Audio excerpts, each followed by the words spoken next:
Buongiorno. This is SMQBs episode Bellissimo. 131. And this is Bison. I am back from my travels abroad, and I'm going to give you my number first this week. My number is one, and that is the number of wins that the Washington Commanders have after week one. 1-0, baby. Yeah. Pope, what's your number? One. It That's is? the number of wins that the Dallas Cowboys have this week. Ironically, Wow, sounds look at like that. yours. House, what do you got? Well, I'm in the NFC East, and I, too, am going to go with one. The number of wins that the Philadelphia Eagles have in the NFC East and the NFL. Oh, nice. Okay, so three of us. All right, that's funny that all three of us have the same. Rooster, what do you got? Well, I'm going to go. Which Uh-oh. Uh-oh. Cricket Wireless. He got so pissed at us that he just threw out, took his marbles and went home. His anger, Do you not hear me? his anger is look at ruining him. his signal. He's sort of back. I'm back. Oh, there he is. All right, so what's your number? Just to recap in case you didn't hear it, we all had one for the number of wins, 1-0 in the NFC. And if Milk was here, I think his would be one too. His probably, Yeah. he told me his was going to be one. Yeah, What was yours? They all thought it would be cute to get together and plan this out, but I'm No, not going. I'm not not going at down all. that path. My number is 8, which is the number of glorious games the Yankees had. Yasan Dominguez before he hurt his UCL and now requires Tommy John surgery. So can we start at the top by recapping one of our more popular subjects lately of superstition and playback episode 130, where Rooster both said the future for the Yankees is now because of Dominguez and the Giants are going to win the Super Bowl. I'm just saying, if you don't believe in superstition, this might be the time. I mean, Rooster, you might as well have built a fucking snowman. I mean, for Christ's sake. I know. I'm gonna have to start. I'm gonna have to start getting some Giants PJs like House has for the Eagles. Make sure you get the ones with the footies. All right, so we're into week one of the NFL. Thank God. Very fun to be back with the NFL. What do we got going on? I mean, it's Overreaction Monday, right? Isn't that what today's all about across the NFL every year? Especially week one. Yeah. Yeah, you guys have a Browns-Bucks Super Bowl, don't you? Right. we? Yes. Yeah. Clearly. Hardly. Well, wait. So I want to start with an overreaction here, because I don't know if it is that much of an overreaction, but I mean, Rooster, we got to talk about what happened last night. And how are you feeling about Brian Daboll? I mean, he did not have that team ready to play. How does that happen? You know, I was talking to a friend of mine at this wedding, Tim McDonough, who's also a 50-plus year Giant fan. And he reminded me of something that you said a long time ago, Bison, which is the way you build a team is from the inside out. And the Giants used to know that. The Giants used to draft linemen and have solid lines before they went after quarterbacks and wide receivers. And we've kind of lost our way on that. And man, did it come home to roost last night. The line was horrendous. I mean, horrendous. We have a rookie center who's going to be good one day. I firmly believe that, but he's got two terrible guards on either side of him, and so he's overmatched. The guards are like Swiss cheese. And man, I'm starting to fear that Evan Neal is going to be a bust. So I don't know. I mean, I don't think they're as bad as they looked last night, but they were bad in every aspect of the game last night. Every aspect of the game: special teams, offense, defense. My criticism of Daboll is that after the line was faltering the first half, I mean, you just invested $160 million in your quarterback. You could give him some protection with a tight end or something in the second half. One of the interesting problems of the Giants is their best player is a tight end who can't block. He's a receiver. If Darren Waller's a wide receiver. Yeah, he should be a slot receiver. Danny Jones needed help I'm not sure it would have done anything against Michael Parsons, but he needed help last Yeah, night. they should have put Bellinger in the game as like an H-back or something and let Waller play slot. Yes.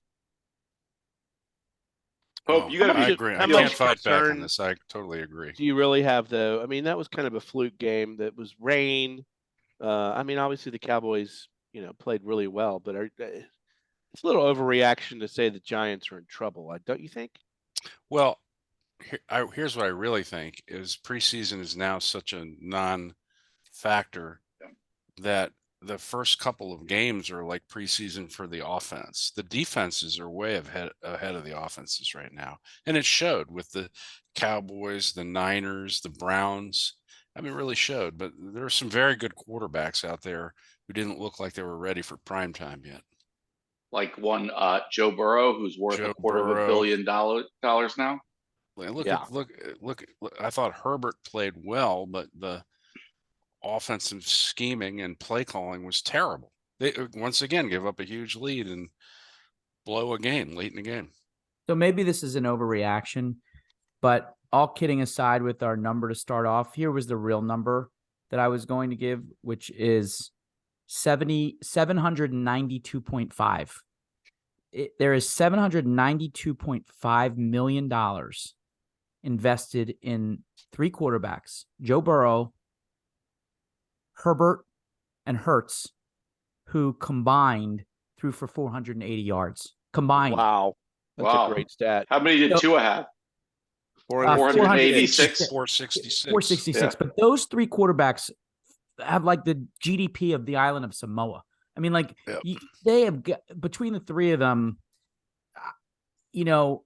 Rooster made a really good point about the preseason, and maybe this is a week 1 overreaction, but Nick Sirianni was asked specifically about the performance of Jalen Hurts, and Sirianni's answer was, maybe I need to give my first team players some more reps in the preseason because this was their first action of the whole year, and it showed. Does anyone seriously think that Jalen Hurts is going to have a bad overall year, or even Burrows? No, but they're way behind the defenses right now because of the lack of preseason live play. Well, so by the way, you could throw Russell Wilson into that stat too, House. Yeah. Yep. Well, he's being paid a lot to become the second string quarterback, in my opinion. Yeah. Remember last year, Burrow had a horrible week 1, and look where he ended up. Same thing for the Bengals. They looked awful week 1. Yep. There's a couple of teams that have become predictable. The Cardinals always start out stronger than they should be, and people start to think they're good. And the Bengals start out slowly and then become great. The only thing I would worry about Hurts for is, and somebody mentioned this to me today, Hurts didn't just lose his coordinator; he lost his quarterback coach too, right? His quarterback coach moved up to the offensive coordinator. Okay. So, yeah, Brian Johnson moved up from quarterback coach to offensive coordinator. But Brian Johnson was outmatched yesterday, and he needs to learn, and he needs to learn quick because they're playing Thursday, and that's not an overreaction. Yeah, that's true. I think one of the overreactions to week 1 is that people have already dug the grave for the Steelers, and I still am not buying it. I think the 49ers are maybe the best team. We'll see. Their defense is unstoppable. Purdy looks like he could be for real. Ayuk is a legit. I told you guys Ayuk was going to have a year. Yes, you're right. Ayuk was good. CMC is CMC, and Debo's still a major weapon, and they've got Kittle. So, like, they're really on all cylinders. So to say that the Steelers, because they got trashed at home to maybe a team that could be in the Super Bowl, I think the Steelers will be okay. Yeah, I agree with that. They were way overhyped coming out of preseason, but they'll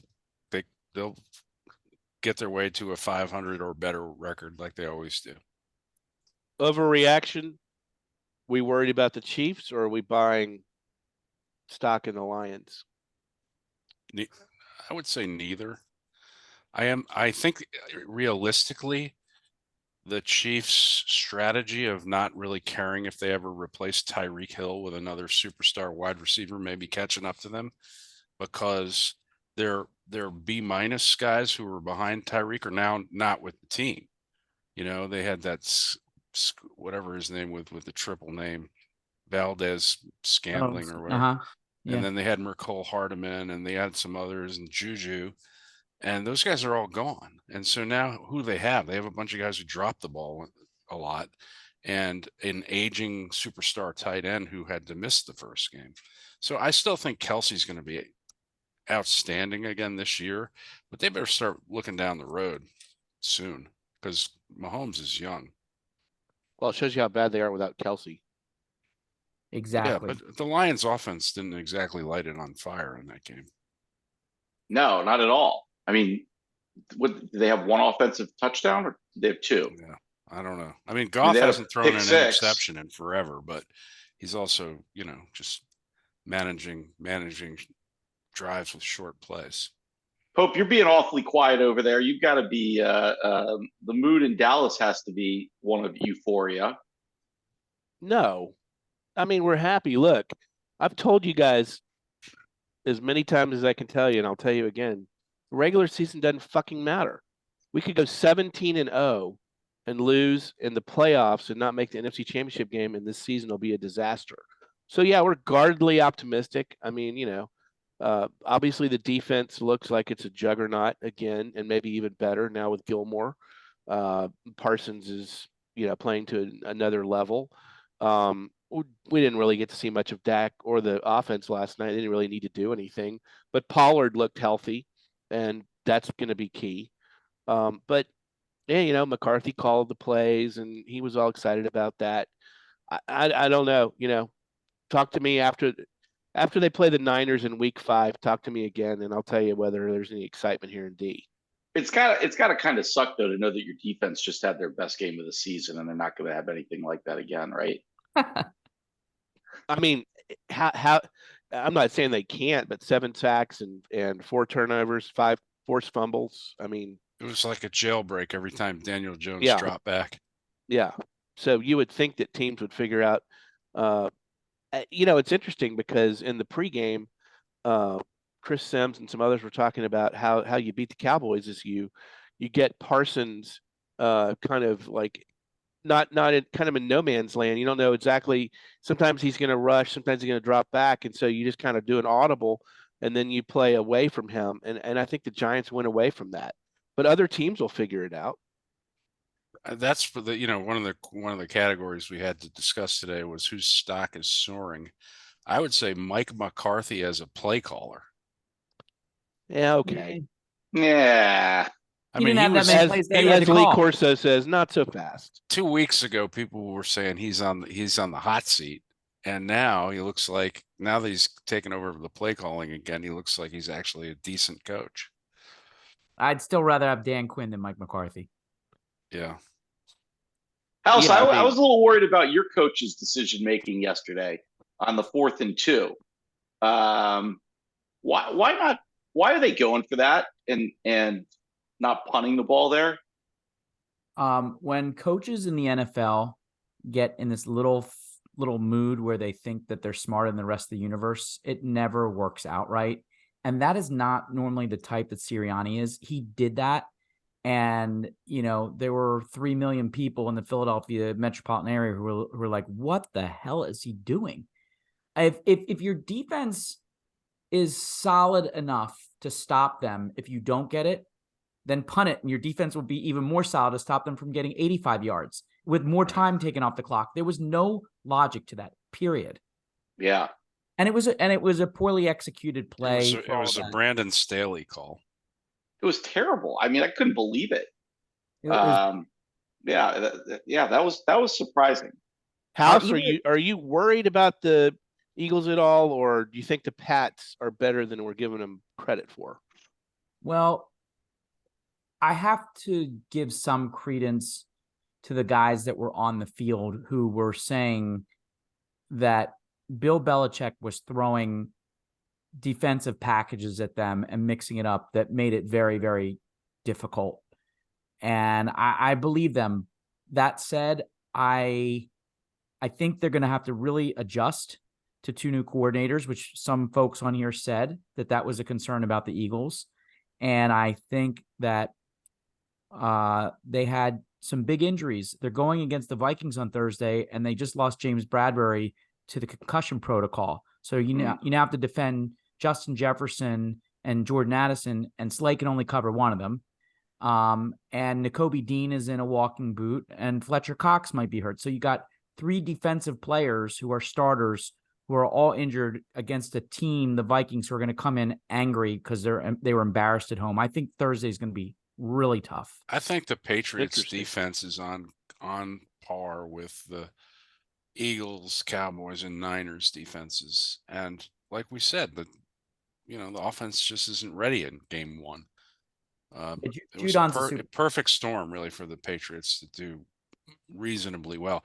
And by the way, I was just up there in New England, and the Boston Globe, they're so defeatist right now. I mean, they're like happy that they just barely lost. They think that's a win.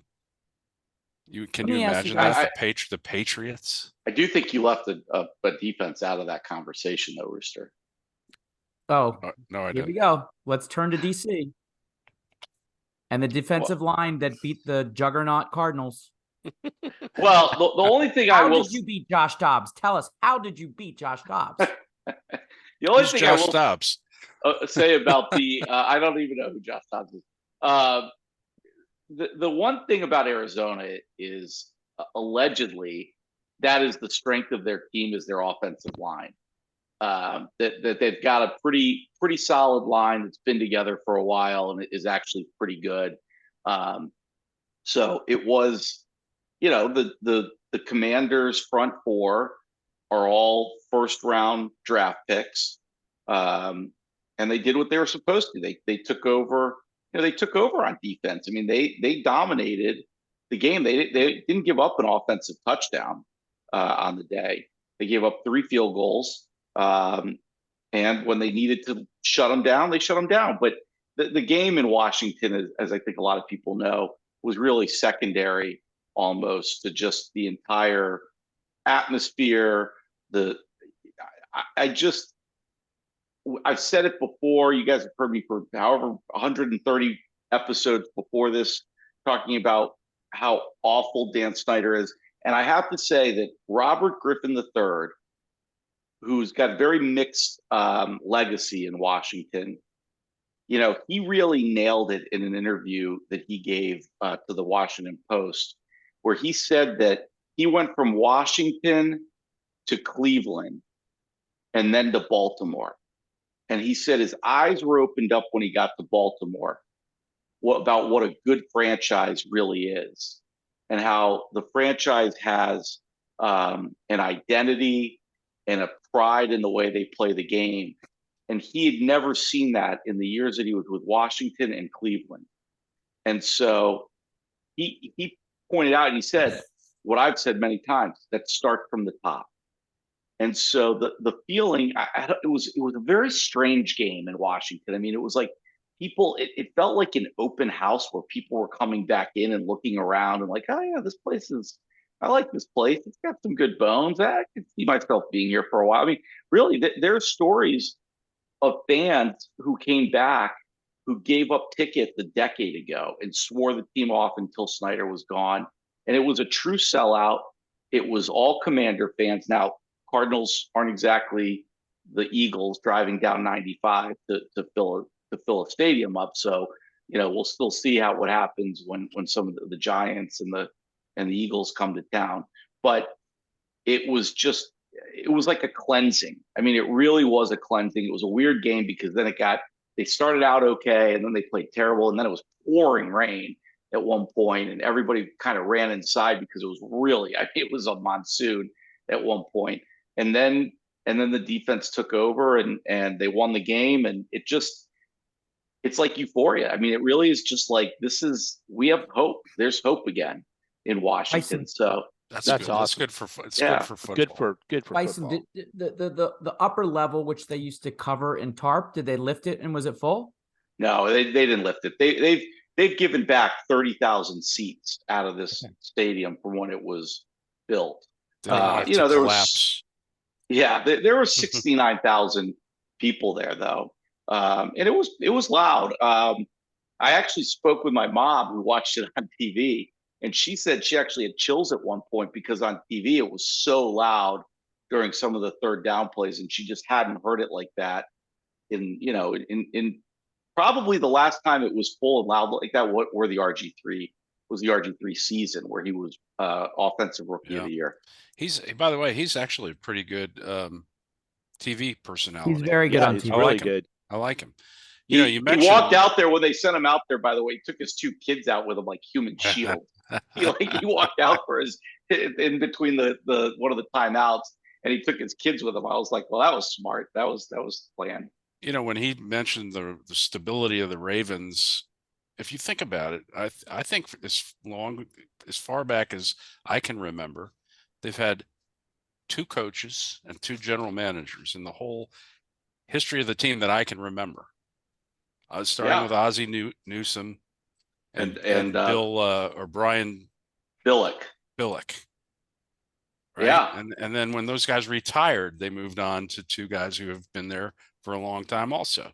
Yeah, and you right. juxtapose that with Washington. I mean, I can't even count the number of coaches you've had in the last 20 years. Yeah, no idea. Let me ask you guys one last real quick overreact. Is it an overreaction for either one of these that the Rams are back and the Rams are back and the Seahawks suck? That's the one thing I was going to bring back. Yeah. Okay. What were you going to say? I was going to say the same thing. I mean, who would have ever guessed that the Seahawks would lose the Rams and then lose 13-30 at home? At home. I mean, that's nuts. How did that happen? I mean, I guess, Matt Staff and, they found a little magic. Pachuca, or whatever his name is. And Puka. My name is Puka. And Cam Akers. I mean, I don't know. That one I don't get. Yeah. But I mean, is Seattle really that good? I mean, were they ever really going to be that good this year? They have a quarterback last year who threw for a lot of yards. They have 2 good running backs. They have 3 exceptional wide receivers. I mean, I thought they were going to be good. They've drafted really well. I thought they were a playoff team this year. Well, they still could be. You also have the fact that McVay owns Pete Carroll as well. So there's just some weird matchups sometimes. Right. But, Cowboys Giants, what, 12 out of 13 now? Yeah. I mean, who can figure? Yeah. I found that game to be more surprising than the Bengals scoring 3 points. Well, I think Rooster, you started to say that I think before that until you get to week 3 or 4, these are almost preseason games. It's just, they actually mean something. So at the end of the season, you can't erase what happens with them. But it's really like week 3, week 4. Let's see what these teams are doing. That's when you'll really know. Which really makes what Tua did very impressive. Yeah, well, that was going to be one of my takeaways from week 1. Yep. Wow, the Dolphins are fast. Yeah. They're going to score some points this year if Tua can stay upright. That's it. Big if. I also took away from this that all the predictions that Jordan Love would be good enough are true. Yeah. Yeah, I think he's good enough for the Packers to be good. My takeaway is that all of these predictions, maybe it's also an overreact, but all of these predictions that lay everything on Justin Fields for MVP this year, I'm still not sure that the guy is an NFL quarterback. The Packers are not the measure of a team that, oh my gosh, well, he was playing the Packers' vaunted defense. I think Justin Fields still looks confused in football games. He's a talented athlete, but I just don't think he's the one. What is the obsession with him? I don't get it. I don't either. I think it's because at the end of last year, he was a fantasy football phenom. He racks up all the fantasy football lots of points. Participants love him. He racks up lots of points when they're out of contending in a game. Yeah, that's right, Pope. I heard someone, it may have been Bill Simmons. It was Bill today, Simmons. Yeah, you ought to look at his stats while the game is still close and throw out all the rest, and then you really get to the pull picture of He's Justin he's Fields. king of trash time points, I think is what he said, something like Yeah, that. yeah. But he's also a hell of a runner. Well, we All can't right. we can't leave the NFL before we talk about Milk's Bucks, right? Time to Interesting. bake. He's probably going to listen to this. So do we have to say something nice? It's time to bake. Well, look, I mean, I- did any of us think they were going to win up at Minnesota? No, No. you obviously No. didn't. Obviously, I didn't. And by the way, neither did Milk. Right. I'm just happy for Milk that that his curse is lifted. Now he can continue to travel to away games without it being an automatic loss for the Bucks. I'm just glad he that- found his suitcase. They looked really, really bad in the first half, and just somehow Baker he baked in the second half, and the Vikings just fell apart. Well, the defense that carried them a couple years ago, the Bucks, everybody was heaping the praise on Brady. Yeah. But their defense was a big part of their success.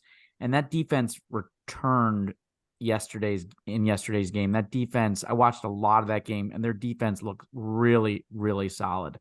That's an impressive offense to shut down at home. Yeah. Yeah. But I mean, that division is wide open. So Baker just has to be passable, I guess, right? To have a shot. Well, see. hard to know about the Saints either. Yeah, I mean, the Saints, they squeak past an okay team, and the Titans and the Falcons and the Panthers tried not to tie one another. I mean, it's just bad. All right. Anything else on any other takeaways? Anything else to talk about from week one? If Deshaun Watson is above average, the Browns are going to be a damn good team. That's another takeaway. It's a good one. Myles Garrett is right there next to Parsons. I mean, he's right up there in the top 5 defensive players, and Chubb, they could make it through that division. We'll see. Yep. I think my takeaway is that Cowboys, Niners, and Eagles are clearly the top 3 teams right now in the NFL, and we'll see how that goes the rest of the year. Okay. All right. We ready for some locks? Let's do Yeah, let's do it. Before we get to it, I got up really early and looked at the line, and there were 2 that weren't out yet. House, what's the line in the Giants Cardinals game? I will tell you that the line 4.5. Giants given 4.5. Giants are giving 4.5 at the Cardinals. I have to say I'm a little surprised by the line of the Broncos home -3.5 versus the Commanders. But let's recap last week, because we had surprising success in that 3 of us actually got a win. Milk and Rooster with the Falcons -3.5 got a win. And House with the Eagles -3.5 on the road got a win. Pope and his Vikings -6 lost, and Bison got the straight up win with the Commanders, but didn't cover the -7. So, which I'm sure he's happy about to take that loss. So there we are. So, Pope, are you ready to kick it off this week? I'm going to go homeboys. Cowboys -3.5. Haven't even seen the Jets yet, but I think first home game they're going to be firing on all cylinders. So 3.5 doesn't worry me. All right. I want to report from our correspondent, who I think is hiding somewhere in a closet trying to sober up from his trip. Milk is Lions -6 home against the Seahawks. He's on the Lions train. Wow.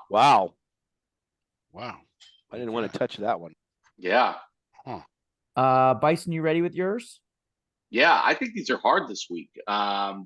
Partly because we still haven't seen Buffalo and the Jets, but I'm going to take the Washington Commanders again to cover, getting 3.5. You're getting 3.5. All right. Okay. Rooster, are you ready? Yeah, but let me check the lines because they've all changed since this morning. What's the line in the Chiefs-Jags game? The Chiefs are favored in that game. Given three. -3 on the road. Okay, this is a must-win for the Chiefs. I think I'm going to take them. Okay. Rooster's got the Chiefs -3. And I am going to bring up the rear. This is really a very, very difficult week. But although the Patriots showed some defense, again, I don't think they've got the horses to keep up with the Dolphins. And the Dolphins -2.5 on the road. I think the Dolphins got it going. I'm going to take the Dolphins against the Pats -2.5. All right, all good picks. Should we turn to the end of the Alabama Crimson Tide at this point? Oh, don't you hope it is? This is the end. Is it, Pope? It's not the end, but clearly, Alabama is not going to be the dominant football program that they were for 10 years or so anymore. And again, like I said, as much as I love Alabama, I mean, that's not bad for football. I was at the game on Saturday night. What an amazing college atmosphere that was. I'm sure you guys watched the game, but Texas, Sarkisian finally has the horses that he was looking for, and he outcoached Saban. His players are better at skill positions. Ewers picked apart their secondary. They got no pressure on him. Ewers picked apart their secondary, and the Texas defense was able to get pressure on Milroe, who doesn't have the ability to read off the first read and is a struggling quarterback at best. And actually, I thought the score would have been even higher. It could have been, except for a couple fluke touchdowns for Alabama. So I would say my takeaway from that game is that Texas is the real deal. We'll talk about, does it change the top four? But, Texas in a down Big 12 year, they should run the table. They should be in the championship playoffs this year. Alabama is going to struggle. They've got a fortunate schedule, though. They have Ole Miss, Tennessee, and LSU, the big ranked teams ahead of them, all at home. Can they get back to the championship game against Georgia, win that game and go to the playoffs? I would say the odds are pretty slim that they do that. But if they do win the SEC championship game, they're going to the playoff. Well, yeah, because they will probably have had to run the table in the SEC and beat Georgia. So they'll have one loss and be on a 11 game win streak, beating Georgia, who has no competition in the East. So yeah, they would be in the playoffs if they did that, but they can't afford another slip up. Hope, what's your prediction as to whether this kid Milroe finishes the year as your starting quarterback? I would say right now, chances are he does not. Wow. I think against South Florida, he'll get the ball again and get another opportunity. But their first big test comes up, post Texas, is against Ole Miss, and Lane Kiffin would dearly love to give Saban another loss with the assistants.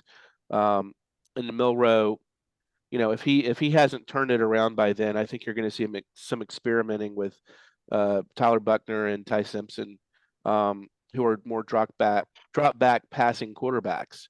And quite frankly, their new OC from Notre Dame is more comfortable with that type of offense. So I would expect that Milroe, unless he shows something that I'm not seeing, is not going to finish the year. Wow. All right, can we stop talking about fucking Alabama? They lost. Right. Can we just bury them? He looked like Jeff Sims out there. Can we talk about the most interesting story in college football in a long time? And he's staring over a Rooster's shoulder right now. Yeah, baby. Time.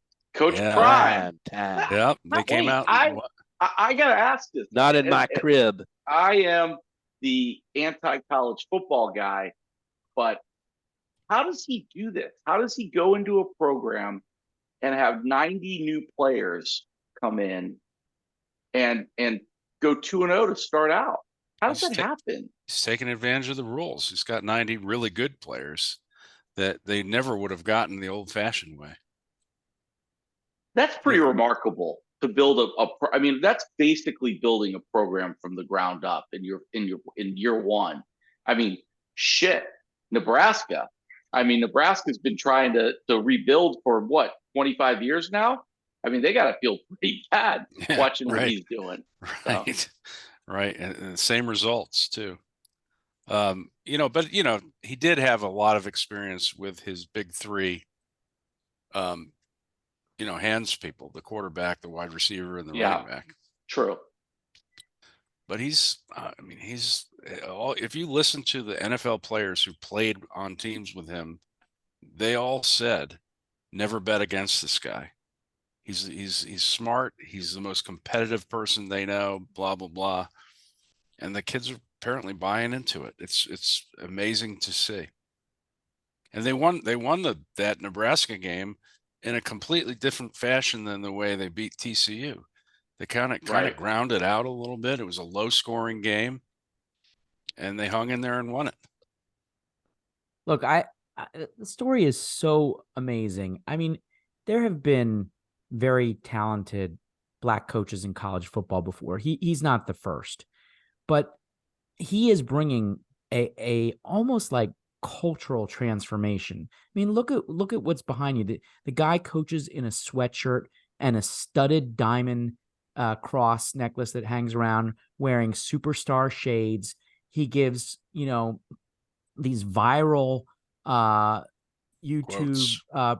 pregame speeches. Motivational, like he's preaching, literally like he's preaching. You just haven't seen that in college. I don't remember seeing that in college football before. And in today's recruits, there are going to be a lot of kids that want to play for that, like a lot. Mm-hmm. Mm-hmm. Yeah. So I'll give you a quick inside scoop. One of the Alabama guys I was with this weekend knows a lot of people in the program, and says that the chosen successor that Nick has right now is, guess who? It can't be Deion Sanders. It is Deion Sanders, and I will tell you, it is an interesting concept. But he and Nick evidently talk every day. He respects the hell out of Nick, and Nick really thinks that Deion's got a lot of talent as a coach. And by the way, have you seen the latest Aflac commercials? I was going to say, is this just from Aflac? No, Aflac commercials? It's not. They think that Deion could really take the program, when Nick decides to pass the torch. Now, my guess is that Deion won't be available, whether he stays at Colorado for more than when Shador leaves. Will he stay at Colorado, or will he get another SEC job, or is he really just shooting for an NFL job? I think he's a better college coach, but I don't know. Yeah, he's a motivator. He's a motivator of young men who are learning how to become men. He's perfect for this setting. Let's see if he can he's surrounded by some ridiculous athletes, and if he keeps getting those athletes, he's going to have success. It's crazy. I mean, College Game Day is going to Colorado versus Colorado State. Are you kidding me? Right. That's the Deion phenomenon. Yep. It's unbelievable. It's unbelievable. I sat there and watched the game just because of Deion. By the way, if the top 5 now includes Texas, which I think it should. Oh, for sure. You have one of each of the Power 5 conferences represented in the top 5. It's good for college football to have a little diversity finally. And it's going to exist for a minute, and then it's all going to go into the super conferences. Right. So you're saying Georgia, Michigan, Texas, FSU, Florida State, yeah, and then maybe. Is that how USC. you have it, Pope? Yeah. Georgia, Michigan, Texas, and no, FSU? I don't have Ohio State in the top 5 right now. Yeah, that's what I meant. Yeah. I have USC as USC. 5. Okay. And Florida State, Texas 3-4, in whichever order. Right. I think USC is probably on 5 looking out right now. I think I would put Texas 4. I mean, to go on the road and win at Alabama, first non-conference loss in 49 games. First time Saban has lost by double digits anywhere as a college coach at home. By the way, I mean, you've got to give credit to Texas and put I seem to recall a lot of SEC fans putting their nose up in the air when Texas and Oklahoma announced that they were joining the SEC. There was a lot of chuckling from the SEC schools, and I guess Texas is, has put their foot on the throats of all those naysayers, right? They have. Now, NIL has obviously made a big difference. I mean, Texas is like a professional football program now, but they're playing by the rules. Right. I mean, all right. Anything else? How great is it that Clemson is not even in the top 25? Oh, isn't that great? Well, Dabo hadn't done transfer portal. He's just let his time is passing. Yeah. All right. What are the big college games we got to look for this week? Anybody? Any good ones this week coming up? There was a good one besides game day. Let's see here. Well, Bison loves Florida State at Boston College for all of you that believe in Boston College. Yeah, you don't have any huge matchups in week 3, unfortunately. All right. Yeah, I mean, it's just most of the ranked teams are going to have cupcakes, jockeying, but week 4, we'll get to that. That's going to be a good week. I'd like to hear from Milk. I wish you were on to hear if Florida can cover the spread, giving 6.5 to Tennessee at home. That used to be an interesting game, but maybe it's not so interesting anymore with how Florida has fallen. Sorry, Milk. Well, somebody just said to me that Tennessee's beaten Florida twice in 20 years or something, so it's not really much of a rivalry game. I don't know if that's true or not, but well, make that 3 out of 21. Oh, wow. Yep. All right. Ooh. All right. Anything else on college? Slap Florida. Anything else on college? That seems like a good place to leave it. Tennessee is going to bitch slap Florida. Perfect. That's a good transition into punchable face. Yeah, who's got a punch? I got a couple punches. Go for it. Go, man. Can we start with fucking DraftKings, who today did a 9/11 themed parlay betting on the Yankees, Mets, and Jets? They actually advertised a 9/11 themed bet. And then they had to apologize, right? I should hope so. I mean, they should have escorted whoever came up with that right out of the building. That's just terrible. And back behind behind the shed and into a wood chipper. I mean, what is wrong? What is wrong with people? What kind of complete fucking moron thinks that's a good idea? And how does nobody in the building say, "Are you out of your mind?"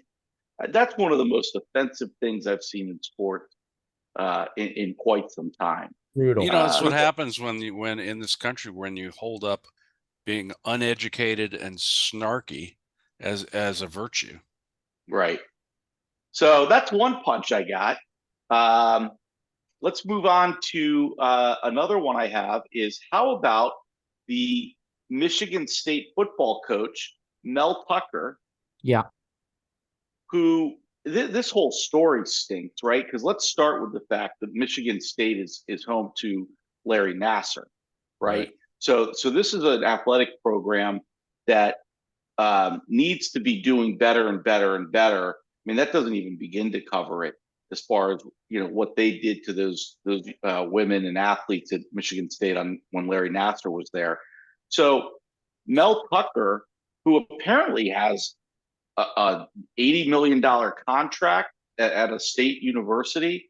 I'm not sure how that happened, but beyond that, he decided to sexually harass a prominent sexual assault awareness speaker who the team brought in to talk about sexual harassment and assault and sexual awareness. And this stupid motherfucker decided that he was going to harass her to the point where he's even admitted speaking with her on the phone while masturbating against her consent, by the way. I mean, he admits that it was against her consent because no, initially he was saying they were having consensual phone sex. That's what he says. It's consensual. And she had already reported him to the school. But one of the problems is the school had this report, and as I understand it, they were conducting an investigation. It wasn't until the story broke on ESPN that they finally suspended him. So Michigan State athletic department gets a punch, and so does this guy, Mel Tucker. What is wrong with people?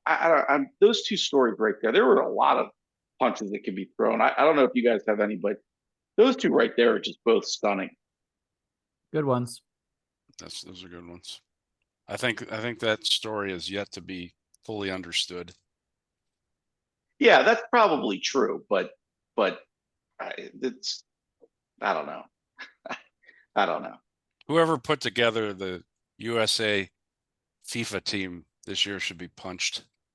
Oh, we're going to get to that. Team full of guards and small forwards. Yeah, we might talk about that a little bit in the buzzer beater so we can punch late in that. But all right, any other punches? No. All right. Somebody have a lasso? I have one. Oh, go ahead. You go, House. It's a short one. I didn't even know it was happening when I went to the Phillies game on Saturday, and I think throughout Major League Baseball, maybe it was this weekend. I don't know if it was just that night for the Phillies or all throughout the league. The Major League Baseball has an evening or day where they do stand up to cancer, and in the beginning they had a child with cancer do like a kind of a fake home run through the bases, and as the little girl was running through the bases, she was slapping the hands of every single player on both teams between the Phillies and the Marlins. They then had all throughout the game, the public address announcer was another child with cancer. They did a 7th inning stretch, and the 7th inning stretch, both teams from all the dugouts, all the players and the coaches came out and held a placard. And I just think we've said this before, but there a lot of times, particularly when athletes like in baseball are making hundreds of millions of dollars, you don't get to see them as human beings. Some of these guys like had tears in their eyes as this little girl circling the bases. I mean, they're still real human beings. Yes, they're athletes that are paid a lot, but for all the mistakes that we always criticize Major League Baseball for, they did get this one right, and I was pleasantly surprised to be a part of watching that. And good on you, Major League Baseball. It was a very feel-good thing that happens in sports to not just say that the league as a whole is standing up to cancer. They're getting their players and their coaches involved. It was pretty cool. Nice. Good one. Nice. Good one. Rooster, you got one? Yeah. I'm not a big tennis fan, but I feel like I want to thank Coco Gauff for the joy that she provided watching the first teenager since Serena did it in '99 march through and win the US Open. It was just a really beautiful thing to watch. Hats off to her. She came up against some really tough competition, including Sabalenka in the finals, who is older and bigger and number 1 ranked player in the world after that match. And Coco Gauff just showed such tremendous grit and perseverance. It was really a sight to behold, and I think she's coming along at the perfect time as Serena fades. I hope Coco can step in and maintain this level of excellence for the U.S. Rooster, that was my lasso as well. Did everybody see the viral video of her when she was 8 years old? Yeah. At the US Open, dancing to Call Me Maybe, and having such a great time. And then shift 11 years, and she's 19 years old and wins her first major. I mean, clearly a star is born, and boy, did women's tennis, especially in the U.S., really needed that shot in the arm. So that's a great feel-good story. Yeah, totally. That's for you, cousin Justin. There was a special request made that somebody talk tennis. Oh, all right. I said it wasn't going to be me. So, any other lassos? Nope. All right, let's get to some buzzer beaters. Well, you got one? I'll pick up the tennis because I'm not quite done yet. I mean, the Joker won 24th major, which now ties him with Margaret Court for all-time number of majors, and he's going to break it. He's going to run up a score, guys, like we talked about. Alcaraz is still, I mean, lost a tough semis to Medvedev, but Joker just crushed him in the finals. So, next year Joker's going to win 2 or 3 more majors. He's just relentlessly unstoppable, and you got to give him the respect. What do you guys think about tennis allowing a player who's not even allowed to post the flag of his or her own country under their name to play? Like Medvedev and Sabalenka and others, you look at under their name and the flag is just a black blank, because they're not allowed to say Russian Federation or Belarus. Should they be playing in these events? Wait, didn't we already go through this with hockey last year? What do you think, though? Well, maybe Medvedev's scared of Putin. Apparently that's why we should clap for Ovi. Come on now. Ovi was at the Commanders game. Ovi's not scared of Putin. He's buddies with Putin. But he's forced buddies, according to you guys. I don't think that. You guys brought me around on this, that these players are individuals, and if they're good in their sport, they should be able to play. As much as I don't want Ovi to break the record, but I don't know. How can you keep Medvedev out of that? Because the country that he was born in is a bunch of raging assholes. And I'm not giving you my address, Vladimir, but he could defect. I got one more buzzer beater. People have families and I mean, look, I don't want to get too political here, but a lot of us weren't super proud of our country for a short period of time there, and I would want to fly the flag and play for my country without defecting or something like that. Just I mean, now there's a little bit of a difference, obviously, between murderous dictator regimes starting wars, but it's they're individuals. They're individuals. So.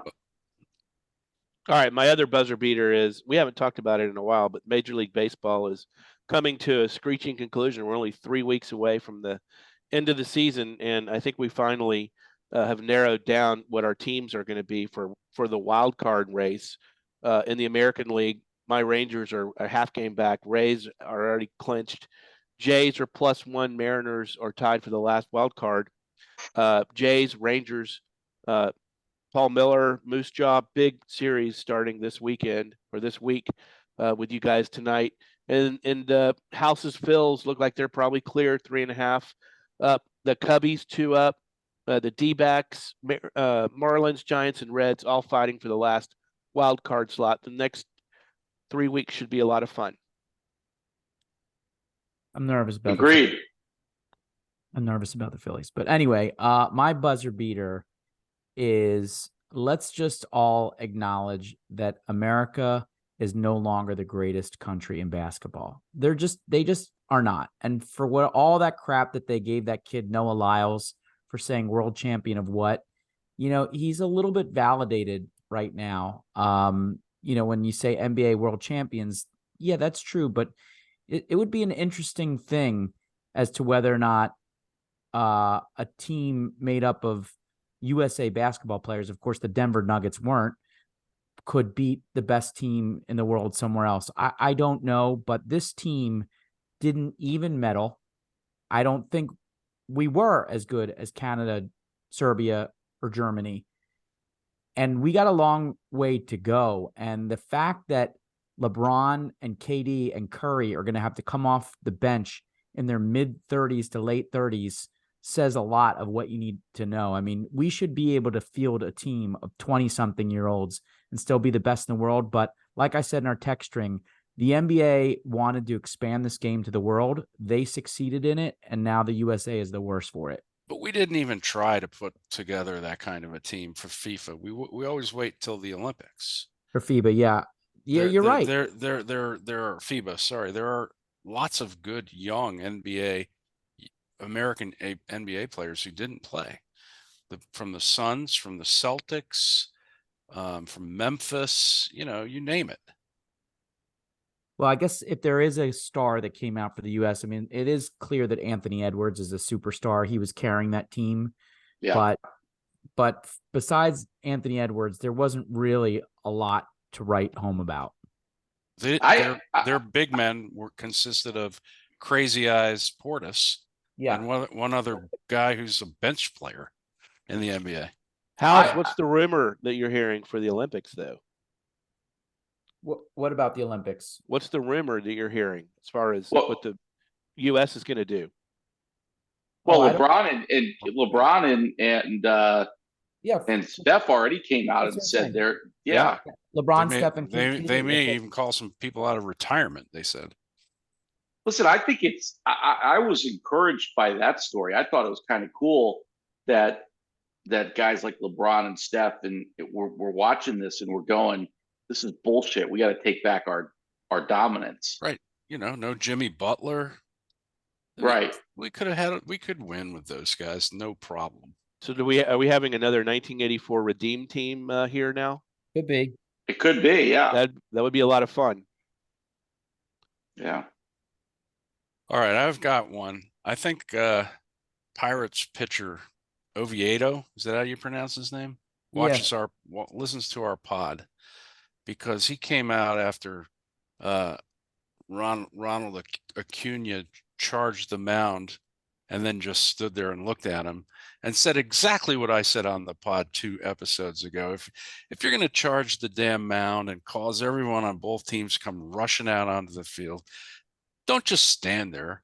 Throw a punch or do something. But for God's sakes, stop with all this drama and then with no intention of doing anything about it. He called him soft. And it should be interesting. He went high and tight on him like 3 straight pitches. Funny.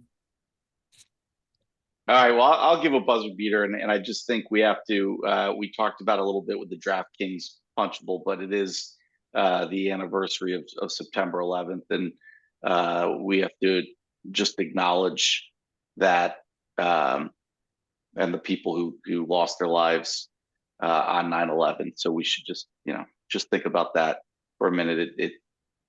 It's it's in the rearview mirror now. It's getting so far back that I don't want, we say never forget. Well, we should never forget. So, and there were some moments of silence at the NFL games yesterday, which was good.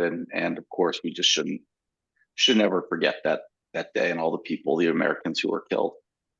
The very classy thing that the NFL does to schedule a game in New York close to that date and have those 2 teams where the New York Fire Department, the New York Police Department, right, and give those folks a chance to be on the field and do the national anthem and stuff like that to keep it fresh. That's a good one, Bison. Yeah. All right, you guys got anything else? Go Birds. All right. Hey, have a good week, everybody. Monday Night Football. Talk to you. Cowboys. Welcome back, Bison. Thanks. Yeah. See ya.